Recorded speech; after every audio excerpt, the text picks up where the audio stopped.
አንድ ለሁላችሁም አስተማሪ የሆነ ነገር ይዤላችሁ መጥቻለሁ። ተከታተሉኝ። አንዲት ሴት ወደ ቤተክርስቲያን በጣም የምትሄድ ሴት ነበረችና በአንድ ወቅት ከቤተክርስቲያን ልም ብላ ትጠፋለች። ይሄ እንግዲህ ካን እህታችን የሰማሁት ነውና በጣም አስተማሪ ስለሆነ ነው። ከዛ ከቤተክርስቲያን ልም አድርጋ ትጠፋለች።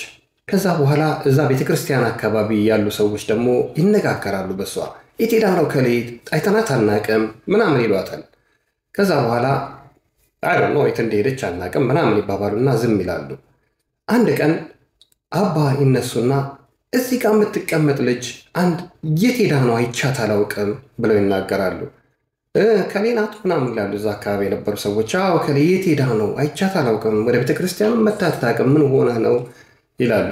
ከዛ የተሰበሰቡት ሰዎች እዛ ቤተክርስቲያን አካባቢ አረሷ መታ አታውቅም ምን እንጃ ምን እንደሆነች ምናምን ይላሉ። ከዛ አባም ደውላችሁላችሁ ታውቃላችሁ ከናንተ ውስጥ የደወለላት ሰው አለ ያናገራት ሰው አለ ችግሯን ሲሏቸው አይ ማንም አልደወለም ብቻ ግን ጠፍታለች ይሏቸዋል።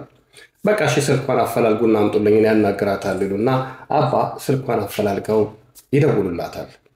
ሲደውሉላት ታነሳውና ስልኩን ሃሎ ስትል አባ እንዴ እርስዎ ኖት እንዴ ምን ነው በሰላም ምናምን ስትላቸው ምን ነው ልጄ ከቤተክርስቲያን አካባቢ ጠፋሽ አይቼሽ አላውቅም ሲሏት አይ አባ ቤተክርስቲያን አካባቢ የምሰማው የማየው ነገር በጣም ደስ ስለማይል በቃ ለምን እኔ ቤቴ ቁጭ አልልም ብዬ እርግፍ አድርጌ ተውኩኝ።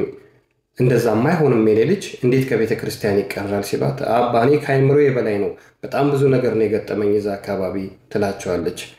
ይህ በጣም ነው የማዝነው ምናልባት ጠጋ ብለሽ ብታዋሪን ብትነግሪኝ ኖሮ ችግርሽን ልንፈታው እንችል ነበር ይሏታል።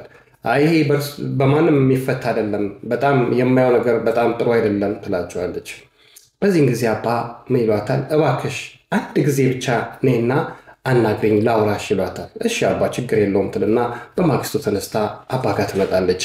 አባም ቁጭ አድርገዋት የኔ ልጅ በቃ እንግዲህ እምቢ ካልሽ አልመጣም እዚህ ቤተክርስቲያን የምትይኝ ከሆነ አንድ ፌቨር ብቻ ስሪልኝ አሏት። አይ ችግር የለውም ቀላል ከሆነ ማሰራሉታለሁ ምን ችግር አለ ይንገሩኝ ትላቸዋለች። ከዛ አባም ምን ይሏታል የኔ ልጅ ይሏትና በብርጭቆ ውሃ አፉ ድረስ ሞልተው ይሰጧትና ይህን ብርጭቆ ውሃ ያዢ ይህንን ውሃ ይዘሽ ቅዳሴ ግቢ ከቅዳሴ ስትመለሽ ግን አንድ ውሃ ከዚህ ላይ ጠብ ካለ እቀየምሻለሁ ስለዚህ ቃሌን አጥፈሻል ማለት ነው። ይሄ ውሃ ጠብ ሳይል ሙሉን እንደነበረች ይዘሽልኝ ከመጣሽ ግን አንድ ነገር ነግርሻለሁ ይሏታል። አባሄማ ቀላል ነው ችግር የለውም ትልና የብርጭቆውን ውሃ እንደሞላ ተቀበላቸው ወደ ቅዳሴ ትገባለች። ቅዳሴው ጋር ቁጭ ብላ ያንን የብርጭቆ ውሃ በደንብ ፎከስ አድርጋ አንዲት ጠብ ሳይል ይዛ ቁጭ ብላ በቃ ትጠብቃለች ማለት ነው። ከዛ መጨረሻ ላይ ቅዳሴው አልቆ ሁሉም ወደ መዝሙር ምናምን ሊጀመር አካባቢ ሲል ቅዳሴ እንዳለቀ ነው ይዘሽ ነው ያሏት። አባ ወዳሉበት ሳትንጠባጠብ ውሃ ከነብርጭቆ ትሄዳለች። ከዛ አባንም ታገኛቸውና አባ ያሉኝን ይሄው በትክክል ፈጽሜያለሁ አንዲት እንኳን ውሃ ጠብ አላለችም ከብርጭቆ ትላቸዋለች። አባም ሲያዩት ብርጭቆ እንደሞላ ነው ምንም ነገር ጠብ ያለ ነገር የለም። በጣም ተገረሙና የኔ ልጅ በጣም ይገርማል ግን ጥያቄ አለኝ ይሏታል። እስኪ ዛሬ ከሰማሽው ቅዳሴ ላይ ትምህርት ላይ ከተማርሽው አንድ ነገር እስኪ ከሰማሽው ከቅዳሴ አንድ ነገር ብቻ ንገሪኝ ይሏታል። ከዛ ምን ትላቸዋለች መሰላችሁ? አይ አባ የሰጡኝን ውሃ እሱ ላይ ፎከስ አድርጌ ጠብ እንዳይልልኝ አድርጌ እንዴት ሁለት ስራ ባንዴ እሰራለሁ? አንድም የሰማሁት ነገር የለም ቅዳሴው ላይ እኔ ፎከስ አድርጌ የነበረው ውሃው ላይ ነበረ ውሃው ጠብ እንዳይል ስለዚህ ውሃውን በትክክል ጠብ እንዳይል ይዤሎት መጥቻለሁ እንጂ በተረፈ ምንም አልሰማሁም ይሏታል። የኔ ልጅ ቁም ነገሩ ያለው እዚህ ጋር ነው አየሽ እኔ የሰጠውሽ ነገር ላይ ነው ፎከስ ያደረግሽው ቅዳሴውን አልሰማሽም አሏት። አዎ አለች። ስለዚህ ወደዚህ ቤተክርስቲያን ስትመጪ ፎከስ ማድረግ ያለብሽ ቤተክርስቲያን የምትሰጥሽ ትምህርት ላይና የቤተክርስቲያኗ የሆነው ነገርና ቤተክርስቲያን ላይ ብቻ መሆን አለበት።